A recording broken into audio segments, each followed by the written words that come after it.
শোন, ওর কি যোগ্যতা আছে যে তোরে বিয়ে করব? চাচা, অনেকক্ষণ ধরে আপনি আমার অপমান করতেছেন। আমি কিচ্ছু বলি নাই, কিন্তু এখন বলি, আপনার ভাগ্নের কি যোগ্যতা আছে আমার বিয়ে করার?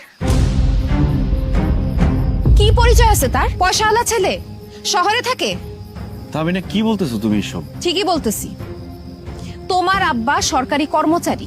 কয় টাকা বেতন পায় যে তুমি দামি গাড়িতে চড়ো, শো অফ করো?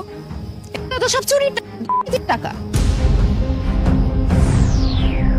আর আমার আব্বা জমি বর্গা নিয়া চাষাবাদ কইরা সৎ পথে আমারে মানুষ করছে। তিনি কোনো চোর বা ঘুষখোর না, তিনি একজন সম্মানিত কৃষক।